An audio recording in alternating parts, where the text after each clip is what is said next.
Hello, class. Here we go again. Another very big chapter on brand awareness and brand attitude tactics. So, this does have the famous Rossiter and Percy grid, which is a really great way to go, okay, like a gap map or a positioning map, this is what my product is to the consumer, this is how they think about it. And the moment you place it on that grid, there's a whole heap of tactics that he provides, the authors provide to go through. Very much aimed at people who are doing traditional advertising, print, television, all of that kind of stuff. Definitely, you could call this classic advertising theory. This book has been adopted around the world. So, look, let's have a quick go through it. It is one that, again, the tables pretty much do the talking. If you're not sure what the tables mean, go back and look at the definition. I'm not going to read the whole chapter out to you. I mean, that would absolutely drive you crazy. But, yeah, a key point. We've got 4 components go into an ad. The benefit claim, the creative idea, brand awareness, and attitude tactics, and attention gathering tactics. So, we're up to part 3, which is brand awareness and brand attitude tactics. As you know, I'm a big fan of actually looking at advertisements, and then we can pull them apart and say, okay, they've used the tactic. And a lot of the brand awareness and attitude tactics are in this chapter. So if you're looking at an ad, you should be able to go, okay, this is a type of product, and be a detective and work your way back. So, I mean, it's an interesting one. Professor Rossiter is definitely not subtle. In any of his work, he always spoke his mind, which is a great attribute. Didn't make him a lot of friends at times, but he spoke his mind. I admired that a lot. Now, he's sitting here that it's up to the manager to learn and insist on the use of brand awareness and attitude tactics. Because in his experience, a lot of creative people just aren't interested. They just want to create whatever. I'm going to make a pretty ad. I'm going to do an ad that people will like, etc. But it's like, no, you have to actually focus on what works for your target audience. That is the thing. What do they interpret? What messages can get through all of the defenses, how they block out the noise of all of the competing marketing messages coming their way. There are certain rules of the game you need to follow. And that's what Professor Rossiter and Lars and the team here are saying. Look, you have to very much understand what you're trying to do. There are rules of putting it together to get the highest tactics. All right, but as the highest effectiveness tactics, and it's become known as the Rossiter and Percy grid. Now, guys, let's just look at the grid. I mean, when you have a look at it, it is beautiful. I don't get too excited over a lot of theory, but when you have a model that works as effectively as this, you've got your brand awareness, your attitude. It explains the type of product, whether it's negatively oriented motivations, your informational, transformational. It has 2 beautiful splits: low involvement, the type of decision you're making, so versus brand loyal, favorable. High involvement doesn't mean something that really affects you. Home theatre, fashion, vacations, cars, things that really, it says who you are. There are significant others being involved in the decision making, and knowing where your product is, and literally being able to say, well, UOW would be where. I hope we wouldn't be there in high involvement housing, right? We'd be a typical product category here. If you're the manufacturer of soft drink, you know where to put it. Guys, you put it there, and the moment you have positioned your product on this grid and can explain why it's there, then the relevant tactics come out. And this is the role of the book. Right, you've got 8 possible grid locations for brand to brand item. All this is a map where you put your product on and go, that's where I am. Now let's see what tactics. It's similar to the product life cycle concept, where it would say that once you actually know whether you're in your mature stage, what have you, here are a whole list of different tactics that you can use for sales, advertising, recall, etc. It's just like the playbook if we're talking about American gridiron, what you do. Once you know who you are, how you own the mind of your customer, then we play. So again, you're looking at, here it is. So he has got some clear rules. There are 3 important rules to follow here when the brand's grid placement is not clear cut. Again, have a look at it. Look at the word substantial proportion of potential buyers. Managerial judgment comes into it. So you've got a little clip on how to do it, and this is very much targeted at managers. Now, brand awareness tactics, brand recognition. What they're trying to do here, guys, is this whole section was about getting, how long do you look at the psychology behind it? How long you need to see an ad before you remember it? How many times someone says, yeah, your W is best, your W is best, your W is best. Oh, shit, you know what? If someone asks me, what's your W like? Oh, your W is best. This is the kind of stuff that they're trying to give you a formula based on experience from advertising agencies, or what's the theory? How many times do you see a logo before you recognise it? Our current UOW logo at times appears in digital media as UWO, and I sit there going, oh, that just makes me want to cry.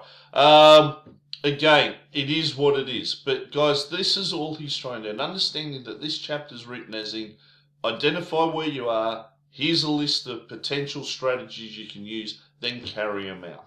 Okay, so learning all of these, I'm never going to ask you if you are in BRGN2 or whatever it is. I mean, guys, just have a read of the headings, but see the point. Like initial burst, if you're in this quadrant, you may need to spend a lot of money to get people to actually even recognize it or break through the noise. Now, brand recall is very much immediately, as they're saying, it just comes to mind. I think we get it. We know which brands we're talking about. Now, here are some of the tactics from brand recall. A personal connection to the brand, celebrity presenters. What's the association? I love on TV ads with cars, you hear music immediately, you know it's a Jeep ad or a nice Isuzu ad or what have you. So guys, all they're trying to do here is just, what are the structure? How do you create your brands? And this is important, that when you're doing your marketing plan or you're doing your individual assignments, to sit there and go, okay, where am I on the Rossiter and Percy grid? Therefore, what kind of ads, what are my communication goals? Who am I targeting? My loyal users, go back and look at Rossiter's previous stuff in the other chapters saying who are the customers, what message I'm trying, and you connect the dots and say, Elias, this is how I'm justifying it. My key target customers are these guys, these are the appeals, here it is, I sit on the grid this way, and I've constructed an advertisement following these rules. Absolutely bulletproof, you cannot fail. If you just go, as Rossiter said at the start, oh, Elias, I just had a good idea. I want ducks in my ads. I like ducks. People like ducks. Ducks taste good. I'll put ducks in my ads. With no explanation or relationship to what we're trying to do or an established campaign or what the customer and key target market thinks about it, you're going to get failed. And that's exactly the purpose of this subject, that you understand why the images are placed in those ads, what they're trying to evoke, how they're trying to connect with the target customer, and take it from there.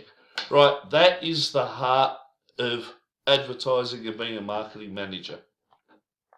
So again, guys, yeah, personal connections, all of these, again, look at what you're doing and then try to find the part in this chapter that goes, oh, that relates directly to my product and how my audience looks at it. And they just give some examples. Yellow for McDonald's, catchy slogans. We looked at a few back then. A jingle. It's hilarious. There's one jingle about Apollo blinds in the Illawarra. These are blinds that you put on your windows of your house. And for years, my students would be able to sing it and actually sing the phone number of the company. This was pre when the world changed and you guys were glued to your devices and people watched television together as a family. It was repeated there, it was repeated on the radio, and people just go, yep, they can sing that jingle. It's hilarious. One of the most effective ones out.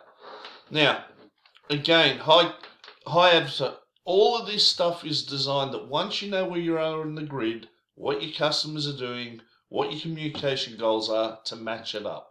Right, so these are tactics for brand recall. It's just a checklist, guys. You could literally put a table here and go, yes, no, yes, no, yes, no, yes. These are just options for you to help the design of your ads in a way that makes strategic sense. Now, brand attitude, tactics, again, you got benefit beliefs. This is the bottom half. If we scroll back up to the grid, right, which is really brand attitude, informational, transformational, low involvement. And this is the one that I found very much drives most advertising. How much do you give a shit? I mean, sorry about being blunt, but that's it. It's a can of baked beans.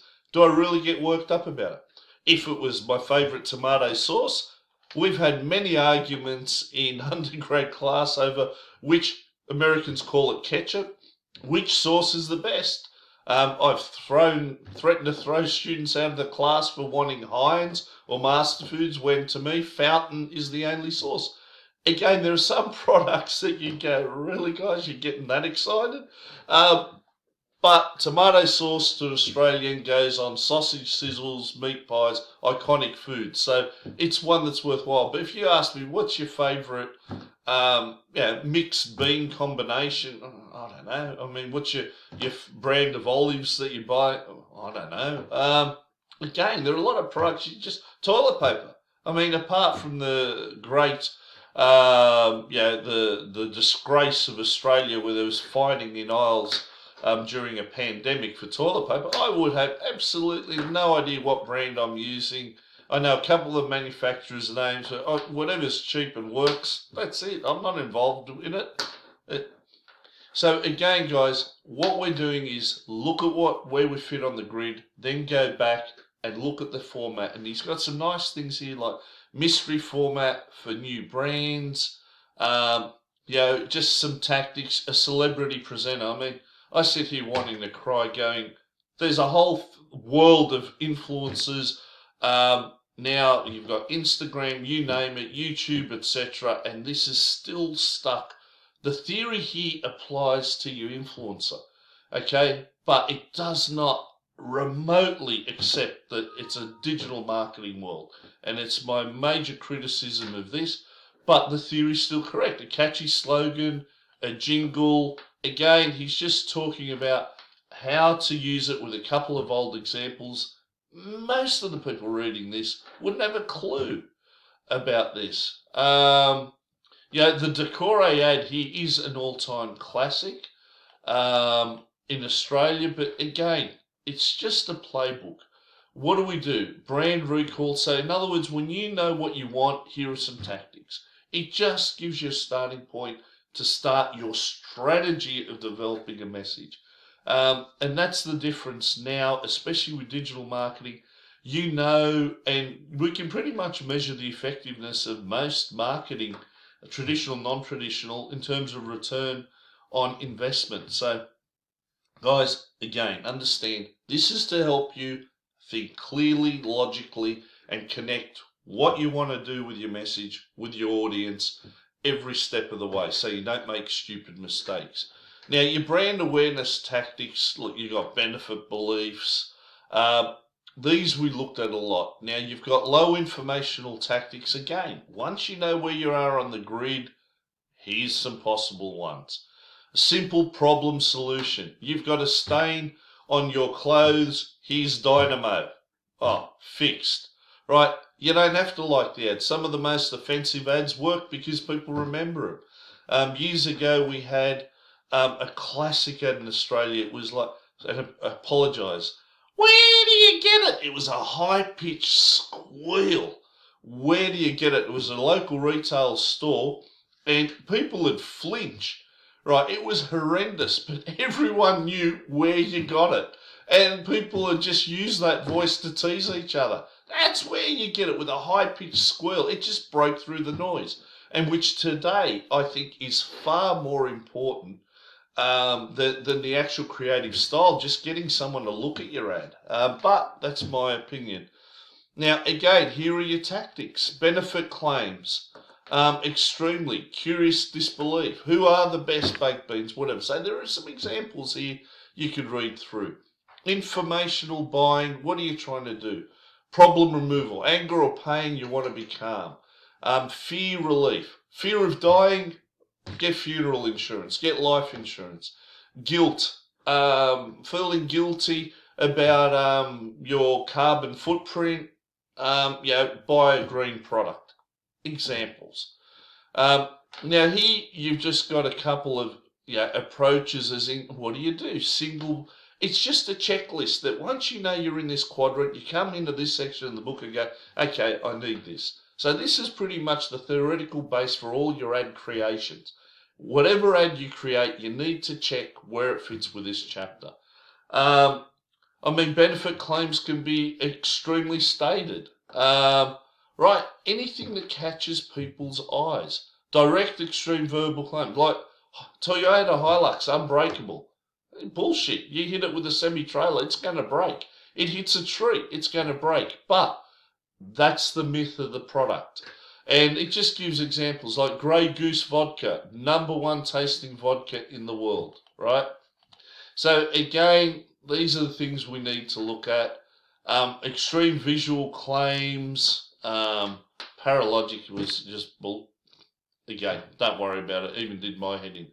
But your low informational ones are just your tactics where you don't really care that much, or transformational is, and this is the difference between informational and what have you, a product or service that represent a low degree of purchase risk, with the primary purchase motivation being positive ending and thus transformational. In other words, we're going to do something good for you. All right? And this comes back to the breaking it down. Again, emotional authenticity. What are the motives? Neutral, feeling of knowing more, elated. Everyone feels happy after seeing these ads. All right? Wonderful. Transformational, informational. I like the humour. To me, humour is a dangerous weapon in advertising. I'm going to highlight it again. Your generation tends to love humour more, but we've also seen some of the funniest ads actually end product lines because they've gone, looked at it, and realised how bad the product is, have tried it and just never bought it again. Other times the ad's so funny, no one actually remembers what the product is. So, all right, guys, we've got more. Again, the standard approach, let's make it look complicating, provide a model or a theory. Look, that is the strength of the book. This is a classic foundational text for advertising and marcoms. There's nothing in here that is wrong. It's right. But is it that useful for you guys immediately? Yes and no. As I said, understand the fundamentals isn't going to hurt your careers, especially when you're creating ads or evaluating an ad campaign. Now, what we're trying to get here is you're looking at ad processing for low involvement brand attitude requires the first three: attention, learning, and emotional response. Now, for a high involvement brand, you got to get them to accept the story and the benefit claims. And this is critical. This is really good stuff. Is this, what we're saying in the ad, is it really going to resonate with you? Can you get through your preconceptions and go, no brand's going to be as good as Adidas. Nike can't possibly good. At the moment, Under Armour is one brand I've been looking with. I've picked it up. I've looked at it a couple of times. If it's on sale, I might try it, but it's not quite there. But have I accepted their core belief that it's a brand, a tough brand that's battling the giants, and it's got a lot more street cred? Yeah, absolutely. So again, these are the things you need. If you recognise that your product is in this quadrant, you need to look at this. And then you've got the high involvement tactics, emotional portrayal, the benefit claims. And this is what we're looking at. All of these things are trying to say, where do you fit on the grid, right? These are just GPS marks on the Rossiter and Percy grid. So, what's the latitude of acceptance? How far are you going? In other words, have a real serious think of what your customer actually thinks about your brand before you start putting together all these over the top claims. McDonald's, best tasting burgers in the world. 2 words. 7 letters. First one starts with F, and the second word starts with O. It's like, seriously, I'm going to reject that utterly. Bullshit. It's not going to happen, right? And these are the extremes that people already have a lot of thoughts on certain products. You're not going to win them over by getting a negative, that's bullshit response straight away. So again, guys, but here it is. Benefit claim by perceived brand delivery. You go through this. How many benefits in the ad? Is it a television ad? Is it a radio ad? How many things are we going to say? It's all about structuring in a set time period, or whether a 15-second ad, a 10-second radio ad, TV, whatever. All this book's trying to do is get you to think about exactly what you're doing and not just create ads that just don't resonate with the target audience or where they are and their mindset. So again, this is it. Prior attitude towards a brand. This is absolutely the target customers come from. This is one of the most important lines, these first 3 lines in the whole book. Where are they? Again, are they negative, unfavorable, other brand laws, unfavorable? All of these things that we've looked at before is, what are their attitudes? How do they feel about your brand? Okay, trying to convince me that UAW is the same as Harvard would be a real stretch. Mind you, UAW is now in the top 200 in the world. Doesn't surprise me. I've been here for 30 years. We were there a while ago. We've gone back in. 5-star teaching, 5-star research, and for undergraduates, we're one of the highest ranked universities for employer satisfaction with grads. Our grads get jobs. Good news for you.